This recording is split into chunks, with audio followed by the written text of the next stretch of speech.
오늘은 우리가 에스겔 47장에서 말씀을 보려고 합니다.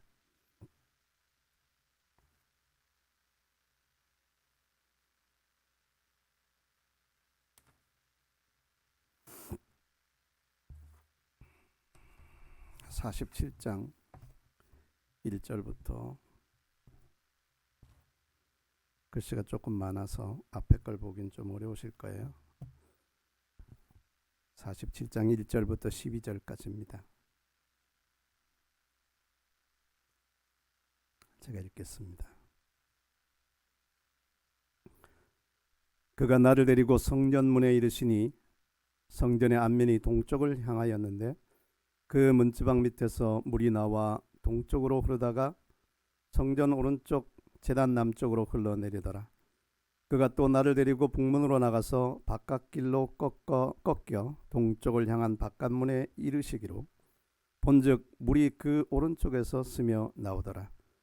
그 사람이 손에 줄을 잡고 동쪽으로 나아가며 천척을 측량한 후에 내게 그 물을 건너게 하시니 물이 발목에 오르더니 다시 천척을 측량하고 내게 물을 건너게 하시니 물이 무릎에 오르고 다시 천척을 측량하고 내게 물을 건너게 하시니 물이 허리에 오르고 다시 천척을 측량하시니 물이 내가 건너지 못할 강이 된지라.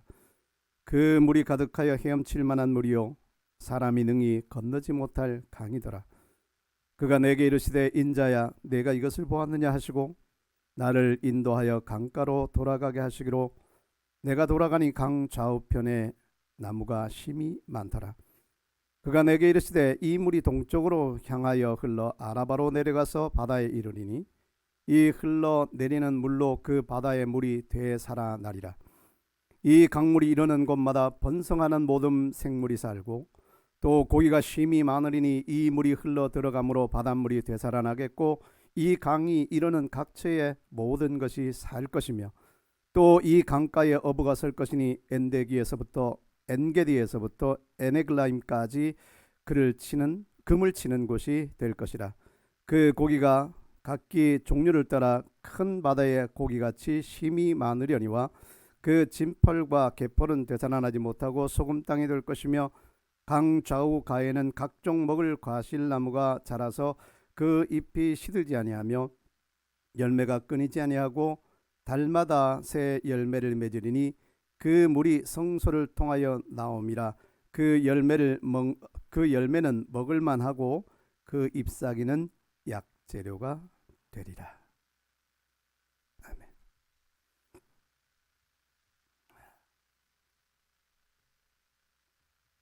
에스겔이 본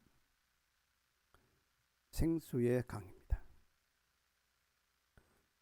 더 정확하게 말하면 하나님께서 에스겔 선지자에게 보여주신 환상으로 보여주신 생명수가 흐르는 강. 에스겔 선지자의 예언들은 마지막 때, 이 시대의 마지막 때를 넘어서 예수 그리스도께서 통치하는 시대를 예언하고 있고 또 더 나아가서는 영원한 세계를 바라보고 있습니다. 계시라는 것이 하나님이 하시는 어떤 것, 하나님에 관한 것, 하나님의 역사와 관련되어 있는 것들을 우리에게 나타내 주시고 보여주시는 것을 우리가 계시라고 말을 하는데 이 계시라는 것은 점진적이에요. 그 말은 처음에 한꺼번에 모든 것을 다 펴서 주지 않는다는 거예요. 오늘날 우리는 이 성경을 이렇게 보지 않습니까? 우리는 어디를 펴도 그냥 처음에 역사의 시작도 볼 수도 있고 역사의 마지막도 볼 수 있어요. 그냥 아무 때나. 오늘날 책은 이런 형식으로 되어 있으니까요. 근데 옛날의 성경은 이런 색으로 되어 있는 것이 아니고 두루마리예요. 두루마리. 그것도 상징적인 의미가 있습니다. 두루마리는 처음부터 끝까지 볼 수가 없어요. 끝을 한꺼번에 그냥 볼 수가 없습니다.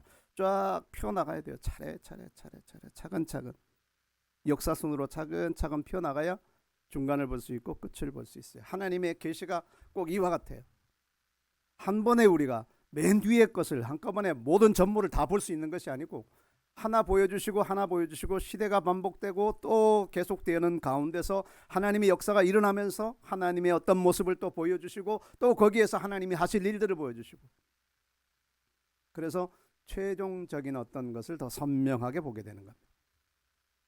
구약 시대에 많은 선지자들이 있습니다만 신약 시대에는 미래를 예언한 선지자는 오직 요한 사도밖에 없어요. 물론 그를 사도라고 부르고 선지자라고 부르는 않죠. 그러나 그가 본 예언으로 본다면 그는 선지자인 거예요. 그런데 요한계시록 기록되어 있는 앞으로 이루어질 일들은 굉장히 구체적이에요. 구약 성경에 드러나 있는 어떤 예언서의 기록보다도 굉장히 구체적이라고요. 그 이유는 뭐냐면 그만큼 이제 계시가 충분히 열렸다는 말이에요. 보이지 않던 하나님이 육체를 입고 이 땅에 나타나셔서 자기를 나타내 보이심으로 계시가 더욱더 완전해졌어요. 그리고 구약에서 계속 예언되어 왔던 구원의 역사들이, 복음이라는 것이 점점 더 그 계시가 활짝활짝 열려갔어요. 그러다 보니까 이제 마지막까지, 사도 중에서는 마지막까지 살았던 요한이 본 마지막 때에 대한 계시는 굉장히 이제 선명하고 실제적이죠. 에스겔 선지자가 본 것은 그 시대에 대한 이야기도 있고, 바로 도래하는 이제 시대, 그리고 이때 에스겔 선지자가 예언했던 시대가 언제입니까? 바벨론에 포로되어 있던 때란 말이죠. 이스라엘 사람들이 바벨론에 포로되어 있던 때. 그때 왕궁에서는 다니엘이 예언하고 백성들 사이에서는 에스겔 선지자가 예언을 한 거예요. 그러니까 그 시대에 관한 예언도 분명히 있어요. 그리고 그 다음 넥스트에 대해서 있어요. 포로 회복이 어떻게 이루어질지. 그런데 이 에스겔이 주목하고 있는 것은 더 미래에 있는 부분들이라고요. 하나님의 나라가 이 땅에, 메시아의 왕국이 이 땅에 어떻게 이루어질 것인가. 앞에서 몇 장 계속해서 언급해 왔던 것은 성전이라는 것이에요. 이것은 이 적그리스도가 앉게 될 그 성전하고 또 달라요. 이 에스겔이 예언하고 있는 이 성전은 예수 그리스도께서 통치하는 그 시대에 예수님의 통치체를 말하고 있는 것이에요. 근데 그것에 대해서 이야기하고 난 다음에 하나님께서 그에게 보여주신 환상이 바로 이 성전이 보이고, 그 성전 문틈에서부터, 문지방 밑에서부터 물이 흘러나와서 동쪽으로 흐르다가 성전 오른쪽, 제단 남쪽으로 흘러내리면서 이것이 점차적으로 흘러가더니 흘러가면서 천사가 여기 와서 이 길이를 이제 측정을 합니다. 1,000척을 쟀어요. 그랬더니 이제 처음에는 이 물 깊이가 그냥 발목 정도에 오는 깊이였어요. 또 1,000척을 댑니다. 그랬더니 종아리쯤 옵니다. 또 1,000척을 댑니다. 무릎 위로 올라갑니다. 한 번 더 잽니다. 그랬더니 허리쯤 올라옵니다. 그 다음에 또 쟀더니 이제는 그 물이, 양이 너무나 많아져서 사람이 능히 헤엄쳐야만 되는, 이제 걸어갈 수 없는 아주 깊은 물이 됐어요. 그리고 나서 그 뒤에 이 강에 대해서, 성격에 대해서 이야기를 하는 것이, 이 강 좌우에 나무가 심이 많더라고 합니다. 그리고 그가 내게 이르시되 이 물이 동쪽으로 향하여 흘러서 아라바로 내려가서 바다에 이르는데 이 흘러내리는 물로 그 바다의 물이 되살아나리라. 여기 이 바다는 사해바다, 죽어있는 바다를 말하는 거예요. 사람들은 생명이 있느냐 없느냐 그것을 따지지 않고 사람들은 얼마나 돈 가치가 있느냐를 따져요. 사해바다에 광물질이 굉장히 많단 말이죠. 그리고 사해바다에 있는 그 진흙, 그것은 정말 사람 몸에 굉장히 좋은 성분들이 많아서 거기 가서 사람들이 이 진흙으로 팩을 하고 많은 것들을 하잖아요. 굉장히 경제성이 있는 이 광물질들이 굉장히 많은 거예요. 사람들은 그런 걸 봐요. 그런 걸 본다고요. 하나님은 그걸 보지 않아요. 하나님은 그 속에 생명이 있느냐 없느냐를 보는 거예요. 사해바다는 죽어있는 바다예요. 염도가 너무 높아요. 모든 물들이 흘러나갈 곳이 없어요. 들어오기는 들어오는데, 요단강으로부터 물을 받아들이고 다른 지리로 물이 들어오는데 흘러갈 곳이 없어요. 내보낼 곳이 없습니다. 그러니까 계속 증발될 수밖에 없어요. 증발되면 될수록, 시간이 지나면 지날수록 염분의 농도는 더 이제 진해가는 거예요. 결국은 생명체가 살 수 없는 바다, 죽어있는 바다, 광물질이 많아서 돈이 되는 바다인지는 몰라도 하나님께서 보실 때 이것은 죽어있는 바다입니다. 근데 그 죽어있는 바다가 성전에서부터 흘러나온 물이 흘러 들어가는 순간 살아나기 시작한다는 거예요. 이 바다가 살아나기 시작한다. 그리고 이 강물이 이런 것보다 번성하는 모든 생물이 살고 또 고기가 쉼이 많으니 이 물이 흘러 들어가므로 바닷물이 되살아나겠고 이 강이 이르는 각처의 모든 것이 살 것이며, 그리고 이 강가에는 어부가 설 것이니 엔게디에서부터 에네글레임까지 그물 치는 곳이 될 것이다. 고기가 쉼이 많아. 각종 종류를 따라 큰 바다의 고기같이 쉼이 많으려니와. 도대체 이것은 무엇을 이야기하는 것일까요? 예언이라고 하는 것은 모든 경우가 다 그런 건 아니지만 중요한 예언들은 중첩성을 가지고 있어요. 그 말이 뭐냐면 한번 어느 시대에 어떤 상황을 한 가지 딱 집어서 예언하는 것도 물론 있어요. 어떤 예언들은 그런 것이 있습니다. 처녀가 잉태하여 아들을 낳을 것이요 그 이름을 임마누엘이라 하리라. 그건 분명히 어떤 한 지점, 한 시점을 얘기하는 거예요. 한 사건. 하나님이 육체를 입고 이 땅에 오실, 임마누엘로 오실 그 역사를 예언하는 것이기 때문에 이거는 중첩적인 것이 아니에요. 그런데 이러한 예언들은 중첩성을 가지고 있다고요.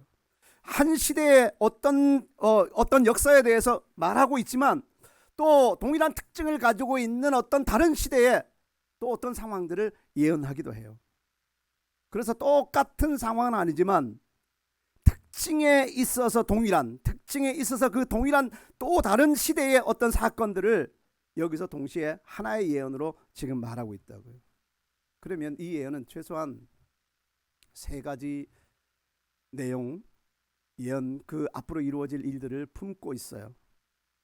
그 첫째는 먼저 가장 먼 것부터 우리가 보면 그 첫째는 이 땅에 이루어질 하나님의 새로운 창조의 역사, 새 하늘과 새 땅이 이루어지고 새 예루살렘이 하늘로부터 내려오고 거기에 하나님의 보좌가 있고 거기에 이제 하나님의 통치가 시작되어지는 그 현장, 그것이 요한계시록 21장 22장에 나오는 내용이잖아요. 근데 22장에 특별히 마지막 장에 보면 이런 내용 기록되어 있어요. 1절 보면 또 그가 수정같이 맑은 생명수의 강을 내게 보이니 하나님과 및 어린 양의 보좌로부터 나와서 길 가운데로 흐르더라.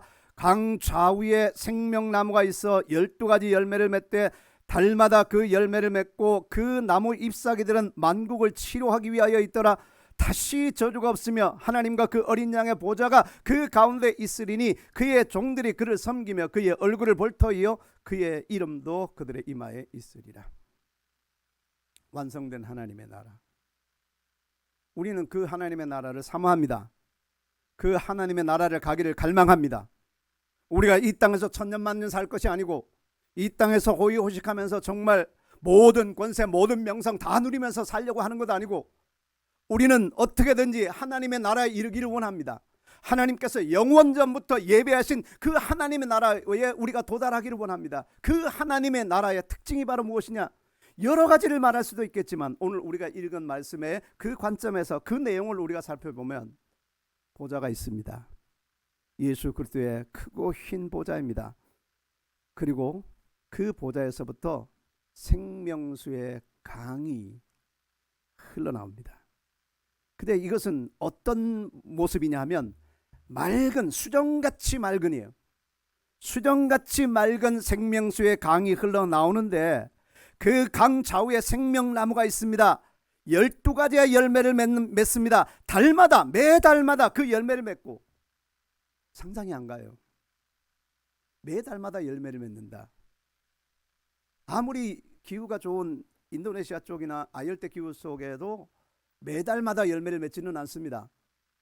그런데 여기는 하나님의 나라, 이 보좌 옆에서 흘러내려오는 이 수정같이 맑은 생명수 가에는 그 나무들이 매달마다 열매를 맺고 그 열매를 맺는데 그 잎사귀들은 만국을 치료하기 위하여 있더라.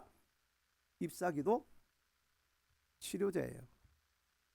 지금 하나님이 처음 이 세상을 창조하셨을 때 이 땅에 하나님이 만들어 놓으신 식물들 중에는 약재가 굉장히 많죠. 사람들이 다 찾지 못해서 그렇지 엄청나게 많은 약재로 우리의 삶에 우리 인간이 정말 겪을 만한 각종 병들에 대한 모든 치료제는 그 속에 다 있다고 저는 봐요. 우리가 단지 발견하지 못했을 뿐이고, 저도 그쪽의 전문 분야가 아니기 때문에 전혀 알지 못하는 것일 뿐이지, 하나님은 그 모든 것들을 약재로 만들어 놓으셨다고 봅니다.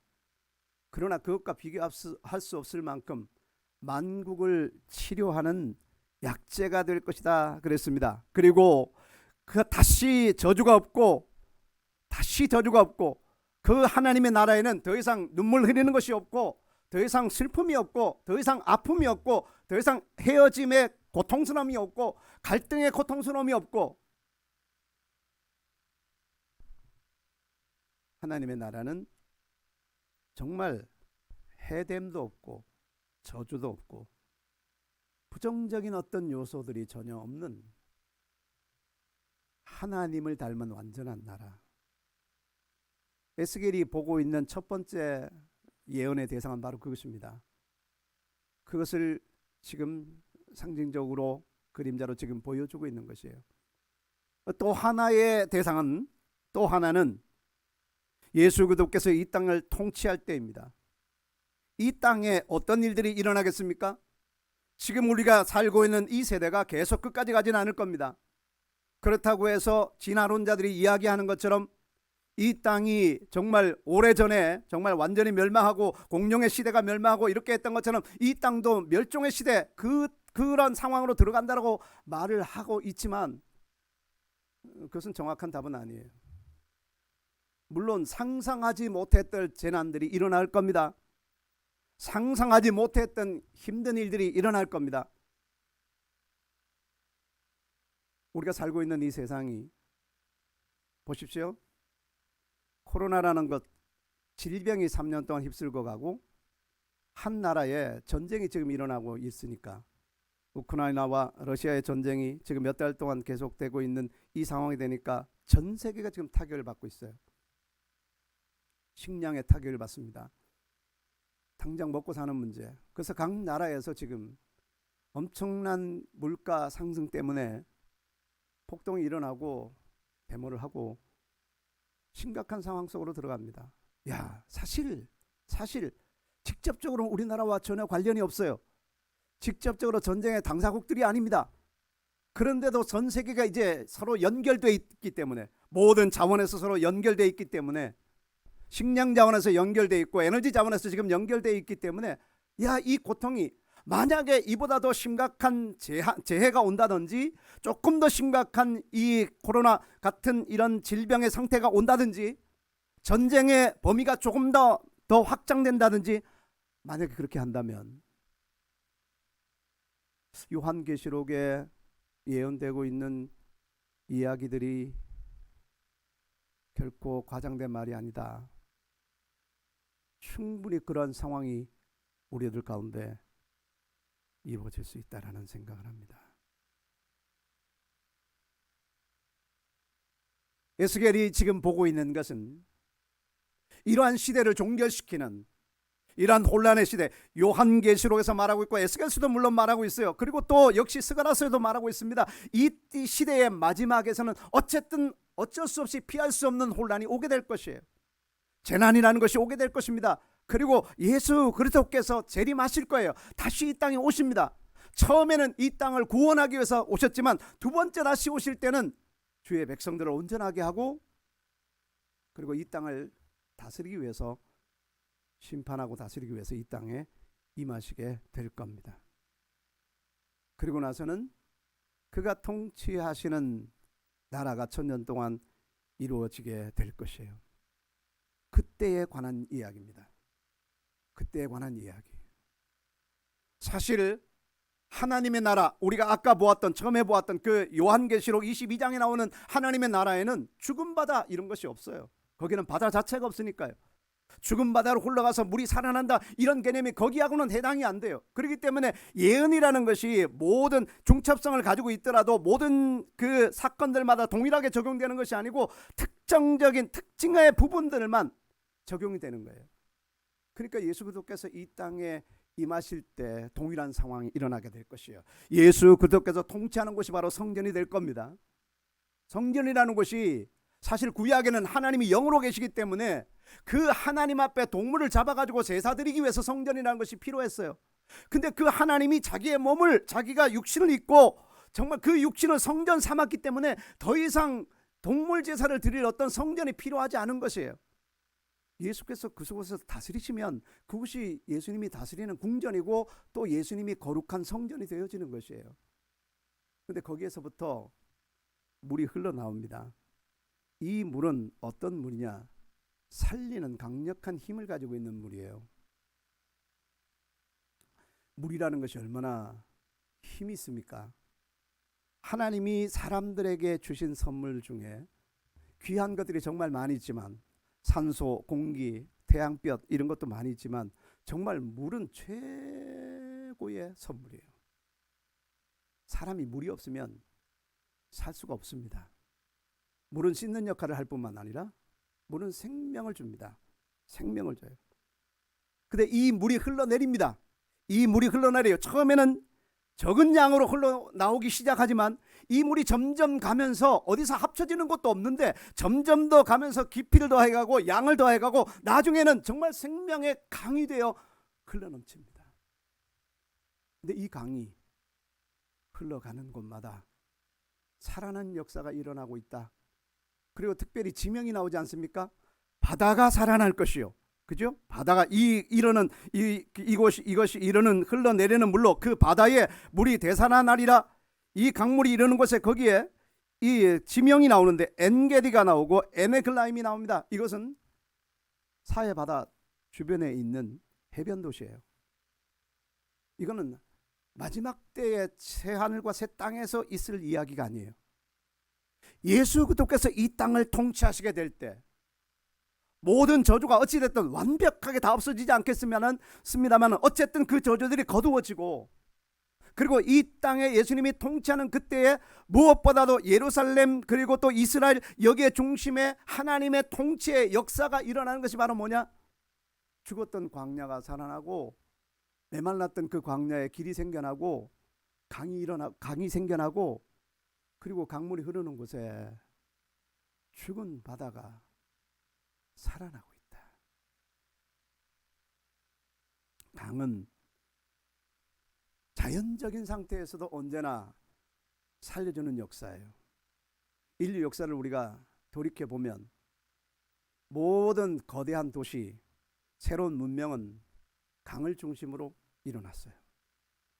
그것은 다른 말로 하면 강 자체라기보다 물이 많기 때문에 가능한 거예요. 사람은 물을 필요로 하기 때문에, 사람이 도시를 건설하려면 물부터 먼저 찾아야 된다고요. 그래서 물이 풍성하면 사람들은 그리로 모여들 수 있어요. 그리고 먹고 살 수 있는 것들이 생겨납니다. 식물들이 자라납니다. 곡식 농사가 됩니다. 가축을 먹일 수 있습니다. 그렇기 때문에 도시가 자연스럽게 형성될 수밖에 없어요. 그렇기 때문에 역사 속에서 모든 도시들은 강을 중심으로 일어났다고요. 우리가 4대 문명이라고 말하잖아요. 4대 문명. 가장 그 중에서도 핵심적인 것이 바로 메소포타미아 문명 아니겠습니까? 이 메소포타미아 문명은 여기에 바로 여기 유프라데스 강하고 티그리스 강이 모인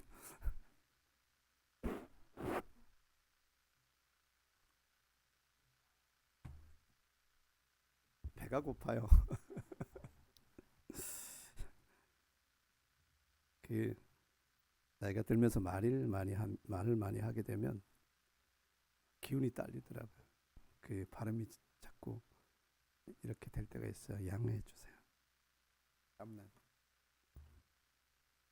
두 강이 모이는 비옥한 초승달지대라고 얘기하잖아요. 거기에서 아브라함이 시작됐어요. 거기가 바벨탑을 건설한 곳이에요. 고대 문명이 시작된 곳이라고요. 성경에서도 기록되어 있는 고대 문명의 시작, 발상지. 거기가 바로 두 강을 중심으로 일어난 거예요. 근데 그것보다 역사를 좀 더 앞서가 보면 하나님이 에덴 동산을 창설하셨잖아요. 그 에덴 동산에서부터 4개의 강이 만들어져서 흘러내려가요. 기혼강이란 강이 있고, 비손강이란 강이 있고, 히데겔이 있고, 유프라데스가 있어요. 히데겔은 오늘날 말로 말하면 티그리스 강이에요. 그런데 이 앞에 있는 두 강은 어떤 강을 의미하는 건지 이제 사람들이 더 이상 발견하지 못해요. 그런데 티그리스 강과 히데겔 강, 히데겔 강과 그리고 이 유프라데스 강은 그대로 지금 남아 있다고요. 이 두 강에서부터 문명이 시작된 거예요. 뿐만 아니라 중국의 문명은 어디서부터 시작됐다고요? 황하. 인도의 문명은 인더스강. 그리고 또 성경에 나오는 애굽의 문명은 나일강에서부터 시작됐잖아요. 우리나라도 경제가 일어난 것은 한강의 기적이라고 불러요. 한강에서부터 이러한 이 모든 역사가 시작되어지는 것이에요. 물이 많은 곳에, 강이 흘러가는 곳에 역사가 시작된다고요. 살아나는 일들이 있어요. 그 주변에는 먹을 수 있는 어떤 식물들이 이제 공급되어져요. 그리고 사람들이 먹고 살 수 있으니까, 마실 수 있으니까 이제 생존할 수 있는 그런 토양이 준비가 되는 거죠.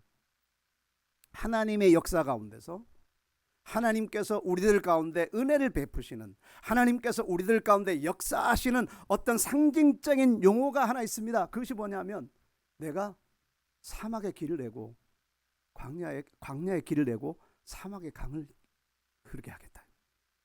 이게 하나님의 은혜의 한 표현이에요. 사막이라는 곳, 누가 거기에서 강을 생각할 수나 있겠습니까?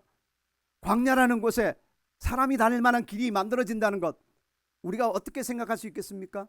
하나님께서는 그렇게 예언하시는 거예요. 이사야 43장에 있는 말씀을 보니까 이래요. 보라 내가 19절, 보라 내가 내 새 일을 행하리니 이제 나타날 것이라. 너희가 그것을 알지 못하겠느냐? 반드시 내가 광야의 길을 사막에 강을 내리니 장차 들짐승 곧 승냥이와 타조도 나를 존경할 것은 내가 광야의 물을 사막의 강들을 내어 내 백성 내가 택한 자에게 마시게 할 것이니라. 하나님의 은혜의 표현수다. 우리가 이 가사를 가지고 또 이사야서에 있는 또 다른 기록들을 가지고 사람들이 즐거운 노래를 부르지 않습니까? 사막에 샘이 넘쳐 흐르리라. 사막에 꽃이 피어 향내 나리라. 하나님께서 새 일을 행하시면, 하나님께서 새 일을 행하시면 하나님 앞에는 자연이라는 것이 정말 황무한 땅이 없으며 빙하의 지대가 없으며 하나님 앞에서는 우리 앞에는 이 모든 건 자연이 거대한 암벽이고 정말 우리가 극복할 수 없고 정복할 수 없는 어떤 대상이지만 하나님이 보실 때는 아무것도 아니에요. 광야에도 얼마든지 하나님은 샘을 만들어낼 수도 있고 바다에서 물을 터쳐 나올 수 있기도 하시는 분, 하나님께서 강을 흐르게 하셔서 살려내신다. 하나님께서 강을 흘러내서, 그래서 두 가지 의미를 우리가 보았어요. 예수 그리스도께서 이 땅을 통치하실 때 살려내는 역사가 있습니다. 광야에 이제 꽃이 피는 역사가 있습니다. 그리고 샘이 솟는 역사들이 있습니다. 강이 흘러나는 역사들이 있습니다. 그 강 주변으로 이제 나무들이 무성하게 자라게 될 것입니다. 그리고 바다가 살아나게 될 것입니다. 또 한 가지 예언의 대상은 무엇일까요? 예수님께서 말씀하신 것이에요. 그것은 오늘날 우리에게 적용되는 겁니다. 예수님이 요한복음 7장 37절부터 39절에 이렇게 말씀을 하셨어요. 명절 끝날 곧 큰 날에 예수께서 서서 외쳐 이르시되 누구든지 목마르거든 내게로 와서 마시라. 나를 믿는 자는 성경의 이름과 같이 그 배에서 생수의 강이 흘러나오리라 하시니 이는 그를 믿는 자들이 받을 성령을 가리켜 말씀하신 것이라. 예수님이 말씀하십니다. 누구든지 목마르거든 내게로 와서 마시라. 나를 믿는 자는 성경의 이름같이, 성경에 기록한 것 같이 그 배에서 생수의 강이 흘러나리라 말씀을 하고 있어요. 성경에서 어디에서 말하고 있다는 것이에요? 실제적인 사건으로는 이스라엘 백성들이 광야를 지나다가 반석에서부터 물을 마셨잖아요. 그 물은 그냥 쫄쫄 흘러내리는 물이 아니었어요.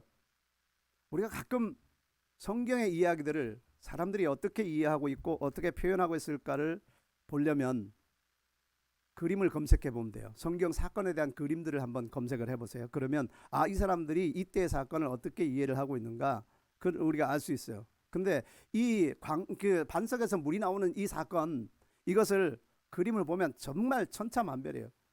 어떤 사람들이 그냥 한 열대 명 모여 있고 거기서 물이 그냥 샘처럼 그냥 쫄쫄쫄쫄 흘러나오는, 거기에 모세가 옆에서 지팡이 들고 있고. 동화 이야기를 하고 있는 겁니까? 전혀 그것이 아니에요. 그런 상황이 아니라고요. 이스라엘 백성들이 남자 장정만 60만 명이에요. 장정만 60만. 하나님께서 백성들의 숫자를 셀 때 이들은 정말 군대에 내보낼 수 있는 사람을 중심으로 세는 거예요. 장정만 60만 명이면 여기에 뒤따르는 이제 부인도 있을 수 있고 또 어린아이도 있을 수 있고 노인도 있어요. 그러면 한 가정에 이 장정을 중심으로 해서 한 가정에 만약에 3명이라고 친다면, 사람 수를 3명이 더 있다고, 가족이 더 있다고 친다면 이 장정까지 4명 아닙니까? 4명이면 최소한 240만 명이에요. 4명이 안 되는 가족을 친다, 그렇게 생각했을 때 최소한 학자들의 주장은 150만에서 많게는 한 240만 정도 됐었을 것이다. 이 많은 사람들이 마셔야 될 물이에요. 이 많은 사람들이 마셔야 될 물. 그냥 샘처럼 쫄쫄 흘러나오는 그런 물들로 도저히 마실 수가 없어요. 반석에서부터 강이 흘러나와야 돼요. 이것이 바로 생명의 강이에요. 이스라엘 백성들의 역사 속에서 광야를 지날 때 정말 먹을 물이 없어서 고통하고 있고 불평하고 있고 원망하고 있을 때 하나님께서 모세를 통해서 반석을 열었어요. 그리고 샘의 근원을 터뜨렸습니다. 거기서부터 흘러나온 물이 수백만의 사람들을 살리는 거예요. 이건 정말 생수예요. 뭐 삼다수 좋다 그러고 백두산물 좋다 그러지만 이것과 비교할 수 없는 하나님이 터뜨린 물, 반석에서 터뜨린 물, 이 물이야말로 진짜 생수예요. 이것으로 이스라엘 백성들이 살 수 있게 된 거예요. 성경의 이름과 같이 실제 역사가 바로 이것을 말하는 겁니다. 실제 역사, 그렇게 있었던 것처럼 그 물이 사람들을 얼마나 살려냈느냐. 생수의 강이 흘러날 것이다. 또 하나는 바로 예언적인 역사는 에스겔이 예언하고 있는 이것이에요. 에스겔 예언을 가만히 보라. 물이 흘러나와서 강이 되어지는데 이 강의 역할이 뭐냐? 이 강의 역할은 일단은 사람들이 살기 위해서, 생존하기 위해서는 물이 필요해요. 마셔야 돼요. 모든 음식물에 물이 포함됩니다. 뿐만 아니라 더 나아가서는 소성시키는 거예요. 소성시키는 거예요. 광야로 흘러들어가서 메마른 땅을 다시 살려내는 거예요. 다시 일으키는 겁니다.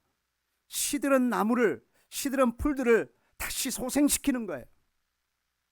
예수님께서 이 땅에 재림하실 때 이와 같은 역사들이 실제적인 이 땅 공간에 이루어지게 될 겁니다. 그런데 성령으로 예수님이 우리 안에 살려주는 영으로 우리 속에 들어오셔서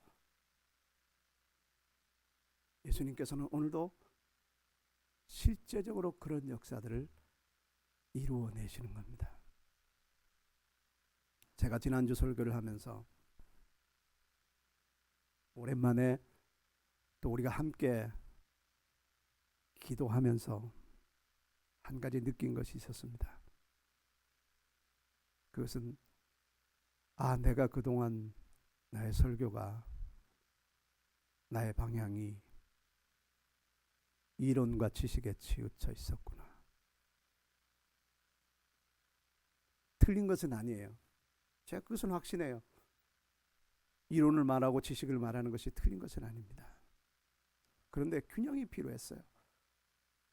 정말 우리가 문제를 만났을 때, 질병이 우리에게 찾아왔을 때, 사람의 힘으로 겪어내기 어려운, 극복해내기 어려운 상황을 만났을 때, 그동안의 저의 마음은 당연히 기도해야지 이런 마음이 아니었었던 것 같아요. 기도에 대한, 하나님의 역사에 대한 이런 부분들이 그만큼 진리라고 하는 지식과 균형점을 갖지를 못했던 것이에요. 그렇다고 진리의 이론을 포기할 생각은 없어요. 균형추가 내려난 것을 다시 올리는 것이 필요하다는 생각을 하는 거예요. 우리가 아플 때 그냥 병원 가야지, 약 먹어야지 이렇게만, 당연히 우리는 그것을 사용해요. 당연히 병원 가고, 그렇다고 해서 그 병원 의사 이런 것들을 무시하는 건 결코 아니에요. 믿음의 사람들이 그것을 무시하는 것이 아닙니다. 그러나 그것만을 우리가 의존하지 않고 먼저 이런 문제들이 생겼을 때 기도해야지. 하나님 앞에 구해야지.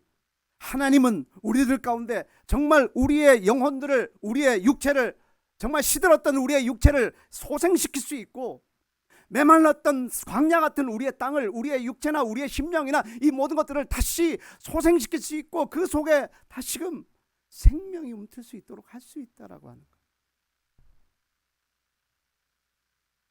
의사가 안 된다라고 하면 우린 그냥 안 된다고 포기하는, 치료할 약이 없다라고 하면 우리는 그렇게만 그냥 인정하고 수용하고 받아들이는, 우리가 하나님의 역사하심에 대해서 오늘 이 말씀과도 같이 성령의 생수가 우리의 심령 속에 들어와 이 생수가 우리의 영혼을 살릴 뿐만 아니라 우리의 육체와 우리의 삶과 우리의 관계와 우리의 모든 직장에 있는 이 모든 것까지도 흘러가면서 영향을 줄 수 있고, 메말랐던 곳을 다시 푸르게 만들 수 있고, 죽었던 바다에 다시 생명이 일어날 수 있도록 하고, 거기에 어부들이 다시 그물을 치는 곳이 되게 할 수 있는 역사가 하나님의 성령을 통해서 나타날 수 있는 것인데, 하나님의 성령을 통해서 분명히 나타날 수 있는 것인데, 성령의 역사가 시대적인 것은 분명히 아닌데, 초대교회는 일어났고 오늘날에는 그렇지 못하다라고 하는 이런 것을 우리가 동의할 수 없는데, 초대교회는 의술이 안 좋았기 때문에 병고침의 역사가 일어났고 오늘날에는 의술이 발달됐기 때문에 병고침의 역사가 일어날 수 없다라고 하는 이런 것에 우리가 동의할 수 없는데,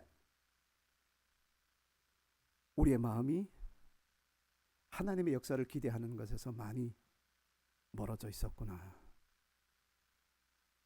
하나님은 인정하지 않는 것은 아니지만, 하나님의 능력을 인정하지 않는 것은 아니지만, 우리가 그 하나님의 능력을 힘입으려고, 우리가 그 하나님의 역사를 기대하려고 하나님 앞에 붙잡고 매달리고 뒹굴었던 이러한 우리의 열정은 많이 사그러지고 쇠퇴된 것은 아닌가. 저는 그래서 오늘 이 말씀을 우리에게 다시 한번 주님을 붙잡을 수 있는 소망과 기대를 담아서 제가 말씀을 제 자신에게 말하고 있고 또 여러분들에게 전하고 있습니다. 두 가지 경우는 앞으로 일어날 일들이지만, 한 가지 경우는 오늘날 이 시대에 분명히 여전히 살아서 역사하시는 성령의 역사에 대한 것이에요. 나사로가 죽어서 무덤에 들어갔어요. 예수님께서 그곳에 늦지막히 오셨습니다. 병들었을 때 오셨으면 혹시나 고칠 수 있었을 텐데, 이미 죽어서 냄새가 나는 상황 속에 예수님이 방문을 하니까 그의 동생들 마리아와 마르다는 실망이 가득 찼죠. 주님이 여기 계셨더라면 우리 오라버니가 죽지 않았겠나이다. 불평을 하잖아요. 그랬더니 내 오라비가 다시 살아나리라 예수님 말씀하셨어요.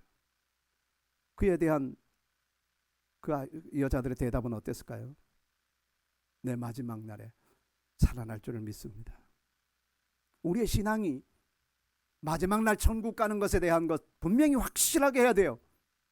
이거보다 더 중요한 건 없으니까요. 우리 신앙의 궁극적인 목적점이 구원받고 하나님 나라의 그 영광 안에 동참하는 거예요. 열심히 신앙생활하고 그거 하지 못한다면 무슨 의미가 있겠어요? 그것이 우리의 신앙의 가장 중요한 목적점이 분명하다고요. 그런데 더 나아가서 우리의 삶 속에 마지막 날에 이루어질 그것뿐만 아니라 예수님께서는 지금 살아날 것이라고 말하는 거잖아요. 내 오라비가 지금 살아날 것이다. 그런데 이 마리아와 마르다는 그거에 대한 기대가 없는 거예요. 믿음은 없을 수 있어요. 왜 없을 수 있느냐? 정말 죽어서 냄새나는 상황에서 살아난 사람이 없기 때문에 믿음 갖기가 참 어려운 건 사실이에요. 그러나 예수님의 말씀을 믿는 것과 기대하는 건 조금 결이 달라요. 믿는 것은 내 마음속에 의심 없이 확신하는 거지만 확신이 안 돼도 기대하는 마음은 있을 수 있다고요. 100% 확신은 안 돼도 주님이 말씀하시니까 그러면 주님의 말씀을 한번 기대해 보겠습니다. 예수님께서 나사로를 그 자리에서 살려내셨어요. 우리가 살아가는 날 동안 우리의 살아있는 삶 속에서도 하나님의 살아계신 성령의 역사가 지속되기를 바랍니다. 병 고침의 간증들도 더 일어나기를 바라고, 문제가 해결되었음에 간증들도 더 일어나기를 바라고, 우리의 힘으로 도저히 할 수 없었던 정말 힘들었던 정말 불가능했던 상황들도 하나님의 역사 속에서 풀어지고 해결되어지는 역사들을 더 경험하기를 원하고, 이 역사에 이 하나님의 일하심에 우리에게 소망을 주는 말씀들이 바로 이것입니다.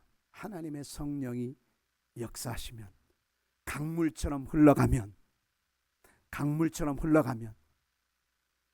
광야가 살아나게 됩니다. 그리고 물가의 나무들이 더욱더 무성하게 일어나게 됩니다. 결정적으로는 죽었던 바다가, 수천 년 동안 죽어있던 그 바다가, 도저히 생명체가 살 수 없는 그곳에 하나님의 생수가 흘러들어갈 때 살아나는 역사가 있고, 나중에는 이 말씀이 저는 정말 참 너무나 위로가 됩니다. 고기가 살게 될 것인데 각종 물고기뿐만 아니라 큰 바다의 고기같이 쉼이 많으려니와. 소망 없는 영혼들이 성령의 생수의 흐름을 통해서 소망이 풍성해지기를 간절히 원합니다. 육체가 연약한, 선천적으로나 지내오는 과정 속에서 아픔을 가지고 있는 사람, 하나님이 치료하시고 새롭게 하시는 역사들이 일어나기를 원합니다. 우리들 가운데 코로나 후유증으로 인해서 여전히 힘든 과정을 지나가는 분들도 있습니다. 코로나를 겪으면서 발견되어진 어떤 질병 때문에 고통하는 사람들도 있습니다. 하나님께서 우리에게 주신 성령으로 역사하시기를 바랍니다. 성령이 큰 강물 되어 우리의 영혼을 새롭게 하고, 우리의 육체를 강건하게 하고, 우리의 삶을 더욱더 건강하게 세우시는 역사들을 나타내 주시기를 간절히 원합니다. 이 시간에 우리가 찬양하고 이것을 위해서 기도하겠습니다. 특별히 여러분들이 문제를 안고 있다면 이것을 위해서 특별히 각자가 기도할 수 있기를 바랍니다.